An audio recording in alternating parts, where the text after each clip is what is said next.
Peter Eliades with you. Stock Market Cycles projection update for Wednesday, November 6th.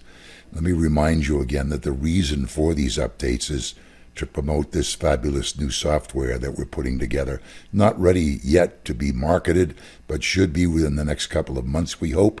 And we just want to acquaint you with how it works and what a fabulous job it does in analyzing the market. It's going to be short today. We're going to show you this, the S&P, how it's come into on a closing price basis, come in to the closing price projection window. The reason we think that there is at least a little more room left to the upside before any kind of pullback of any significance is that we still have the Dow Industrials, DJIA,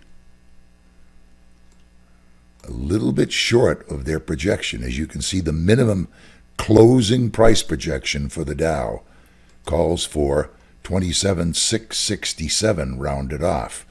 And today's price of 27,492 says we're about 170 points away from that minimum projection on a closing basis. Now, it could be thrown off by what happened with Boeing back here towards the end of October. But we're still going to hang on for the fact that we think the Dow will at least reach into that projection window. And we say that also because the New York Composite Index, which is not influenced anywhere nearly as much as the Dow is by the move in Boeing, still has a little bit further to go. If I go across on the lower part of the projection window here, let's actually look at the actual number that we have here, 13,383.75. And the highest close that we've had is 13,355. And today, 13,351.52 rounded off. So there's a little bit more room up there. And some people will say, well, you're not expecting the cycles to be that exact, are you? Well, sometimes it's a mistake to do that, but most of the time it is not. So yes, we are expecting them to be that exact. And remember, these closing price projections, for the most part, are significantly lower than the intraday upside projections because of that big down day we had on October 3rd, where we measure the intraday prices from. Okay, so we've looked at those three. You have a reason why we think we're going at least a little bit further before we get any kind of a pullback. And now let's take a quick look at the price projections for the intraday charts. This is a 30-minute offset for the S&P cash. This is basically a half-hourly chart on the S&P cash. And you're wondering, can you use these for intraday analysis or for trading? Well, you tell me. This is what happened today. We had a pretty good opening up here. Actually, that's for the opening of the 4th, the 5th, and today was the 6th. The opening price occurred right here. So the minute that opening occurred today, you can see we were below both the offset lines, the midpoint of the bar, and that generated a downside projection.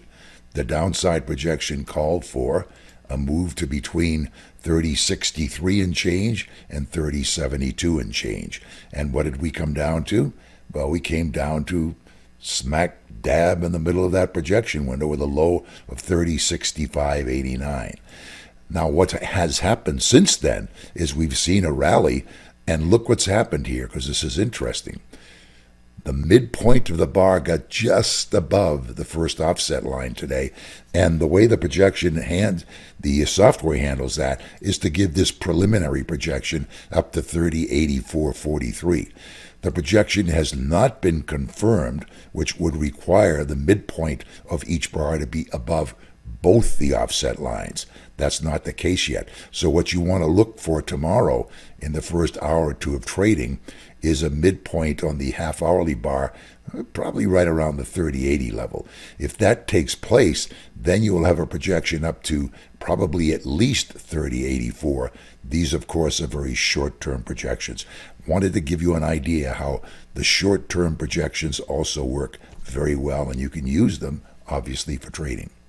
That's it for now. Thanks a lot for watching. Please go to the bottom right of the screen if you haven't done it yet. Click on subscribe, click on the bell. You'll be notified of any updates, whether they're intraday or end of day updates. And also, please give us a thumbs up if you like the updates. If you don't, you can give us thumbs down, but please tell us why.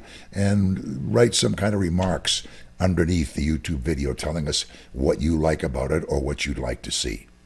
Thanks a lot for watching.